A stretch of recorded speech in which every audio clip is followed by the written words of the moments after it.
नमस्कार दोस्तों, स्वागत है आप सभी का निष्काम एजुकेशन के इस यूट्यूब क्लास में। छत्तीसगढ़ सामान्य अध्ययन से संबंधित आज का हमारा ये जो है पार्ट 12 नंबर का है। ठीक है, इससे पहले जो है 11 वीडियो अपलोड किए जा चुके हैं, आप उसे भी देखिए। टोटल 10 प्रश्न होने वाले हैं इसमें, जो कि आपके आगामी एग्जाम के लिए, जैसे कि CGPSC का, इसके अलावा ADO में जो छत्तीसगढ़ का पार्ट पूछेगा उसके लिए भी इम्पोर्टेंट होने वाला है। ठीक ठीक है, इसके अलावा CG का पार्ट जो है अभी SI आया है उसमें भी रहेगा। ठीक है, तो इसके लिए भी इम्पोर्टेंट होने वाला है। तो आगामी एग्जाम के लिए तो छत्तीसगढ़ GK है, तो ये जो है सभी जितने भी छत्तीसगढ़ पोर्शन होगा उसके लिए इम्पोर्टेंट होने वाला है। ठीक है, तो चलिए शुरू करते हैं वीडियो को पहले क्वेश्चन से। देखिए यहाँ पास पहला क्वेश्चन है, छत्तीसगढ़ में महानदी अपवाह तंत्र का ढाल किस दिशा की ओर है, आपको बताना है।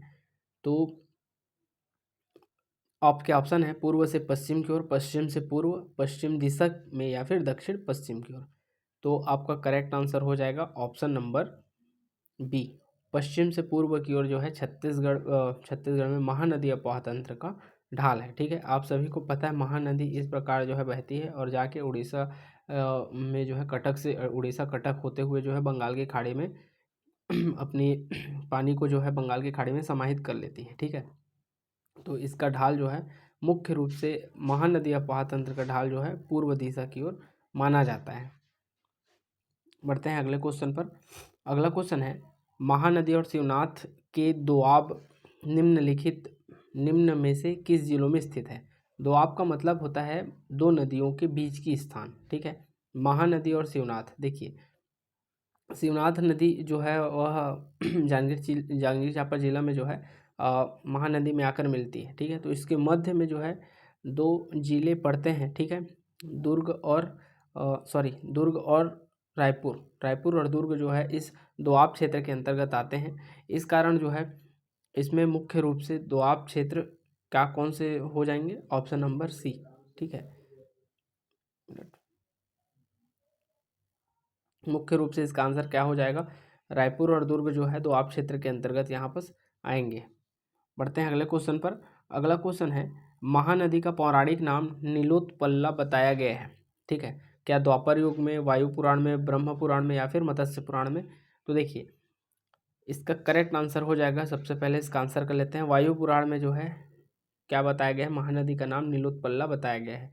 वहीं बात करें अगर द्वापर युग में जो है महानदी का नाम क्या है बताया गया है, तो देखिए द्वार पर, किसी के द्वार पर जाओगे तो हमको कोई भी चित्र देखने को मिल जाता है। ठीक है, तो द्वार पर ही चित्र को अधिकतर बनाया जाता है ताकि लोग आए और सामने जो है घर के सामने द्वार पर ही जो है चित्र को देखे और वह जो है प्रसन्न हो जाए, या फिर घर में जो है विशेषता, घर की विशेषता होती है ना, घर के बाहर जो है चित्र बनाने की कई लोगों की, तो चित्र किस में बनाएंगे, द्वार पर बनाएंगे, ऐसे याद रखना है। तो चित्रोत्पल्ला द्वापर युग में, नीलोत्पल्ला वायु पुराण में। वायु का रंग कैसा होता है, तो नीला होता है। वैसे तो वायु को कोई देखा नहीं है, लेकिन जैसे कि अगर रहेगा भी तो हमको नीला कलर में रहेगा ना वायु, तो हमको ज़्यादा अच्छा लगेगा। जैसे कि जल का रंग जो है मुख्य रूप से हल्का नीला जैसा ही होता है।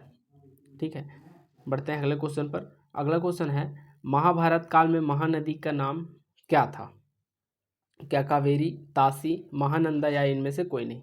तो देखिए महाभारत में किसी भी प्रकार के महानदी का जो है नाम नहीं बताया गया। ठीक है, तो इनमें से कोई नहीं, इसका करेक्ट आंसर हो जाएगा ऑप्शन नंबर डी। बढ़ते हैं अगले क्वेश्चन पर। अगला क्वेश्चन है, निम्न में से कौन सी जगह महानदी का उद्गम स्थल है। ठीक है, इस जगह को बताना है किस जगह से निकलता है। तो आप सभी को पता है कि धमतरी जिले का जो सिहावा पर्वत है वहाँ से जो है महानदी का उद्गम होता है। ठीक है, तो ऑप्शन में देखते हैं, राजिम में नहीं होगा, फरसिया देखते हैं, फिर महासमुंद से भी नहीं होगा। तो देखिए यहाँ पर धमतरी जिला भी दिया है और फरसिया दिया है। तो देखिए धमतरी जिला से तो होता है। ठीक है, बड़ा क्षेत्र बोले तो जिला धमतरी, लेकिन ओवरऑल देखें ना तो यहाँ पास आंसर जो है फरसिया आएगा, क्योंकि धमतरी तो ओवरऑल जिला है, लेकिन जिस क्षेत्र से एक्चुअल में निकलता है, ठीक है, अर्थात जैसे कि मान के चलो ये सिहावा की पहाड़ी है और वह जिस स्थान से निकलती है उस क्षेत्र को स्पेशली जो है फरसिया के नाम से जाना जाता है। ठीक है, तो फरसिया ग्राम के अंतर्गत सिहावा पर्वत के पास ही धमतरी जिले से निकलती है। तो इसका correct answer option number B होना चाहिए। धमतरी भी इसका आंसर हो सकता था, लेकिन फरसिया नहीं रहता तब। बढ़ते हैं अगले क्वेश्चन पर। अगला क्वेश्चन है, निम्न में से कौन सा स्थल 3 नदियों का संगम नहीं है?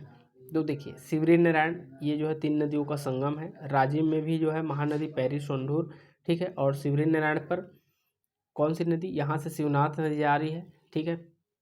इधर से जो है महानदी, ठीक है। और यहाँ से जोक नदी, 3 नदियों का संगम यहाँ पर होता है।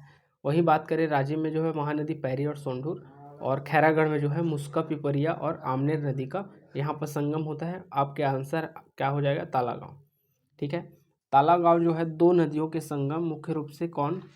शिवनाथ नदी और मनियारी नदी के संगम पर जो है तालागांव शहर बसा हुआ है। यहाँ पर 3 नदियों का संगम नहीं देखने को मिलता है। बढ़ते हैं अगले क्वेश्चन पर। अगला क्वेश्चन है, शिवनाथ तथा खारून नदी के संगम स्थान पर है, ठीक है। कौन से संगम स्थान पर जो है शिवनाथ और खारून नदी का जहाँ पर संगम होता है उस स्थान पर कौन सा स्थान को बोलते हैं, ठीक है। तो क्या पानाबरस की पहाड़ी? तो देखिए, यहाँ से जो है कई स्रोत में जो है क्या बताया है, शिवनाथ नदी का उद्गम पानाबरस की पहाड़ी से बताया, तो यहाँ से तो होगा नहीं, ठीक है। और क्या सोमनाथ में, अंगारमोती में, या फिर इनमें से कोई नहीं?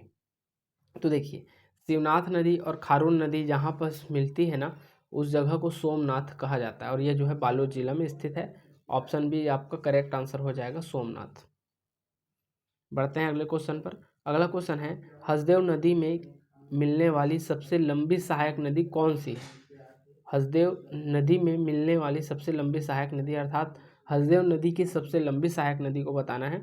आपके ऑप्शन है तान, दूसरा है गेज नदी, तीसरा है चोरनई नदी, या फिर डी इनमें से कोई नहीं। तो इसका करेक्ट आंसर हो जाएगा ऑप्शन नंबर बी, गेज नदी जो है हसदेव नदी में मिलने वाली सबसे लंबी सहायक नदी माना जाता है। आते हैं अगले क्वेश्चन पर। अगला क्वेश्चन है 9th नंबर का क्वेश्चन है आपका, रायगढ़ से गोंदिया रेल मार्ग पर कौन सी नदी को 2 बार पार करना पड़ता है? तो आप जो है ये छत्तीसगढ़, ठीक है, 1 मिनट, छत्तीसगढ़ का मैप कुछ इस प्रकार बना लेते हैं, ठीक है। ये छत्तीसगढ़, ठीक है, मान लेते हैं। और ये हमारा जो है रायगढ़ से जो है अपन गोंदिया की तरफ जाते हैं, तो हमें जो है शिवनाथ नदी को 2 बार क्रॉस करना पड़ता है, ठीक है। शिवनाथ नदी को 2 बार क्रॉस करना पड़ता है। आपका आंसर क्या हो जाएगा? ये क्या हो रहा है, 1 मिनट, हाँ, शिवनाथ नदी को हमें जो है 2 बार क्या करना पड़ता है? क्रॉस करना पड़ता है। बढ़ते हैं अगले क्वेश्चन पर। अगला क्वेश्चन है, निम्न में से किस नदी का उद्गम छत्तीसगढ़ की सीमा से बाहर है? शिवनाथ, अरपा, कन्हार, इंद्रावती। तो इसका करेक्ट आंसर हो जाएगा, इंद्रावती नदी का उद्गम जो है छत्तीसगढ़ के बाहर उड़ीसा जिले से माना जाता है, ठीक है। तो यहाँ पर देखिए, शिवनाथ नदी का छत्तीसगढ़ में ही, ठीक है।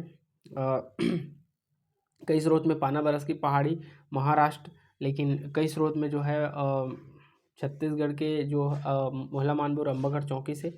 अरपा नदी का उद्गम जो है खोडरीखोंग सड़क का पठार से, ठीक है। कन्हार नदी का उद्गम जो है कहाँ से मानते हैं?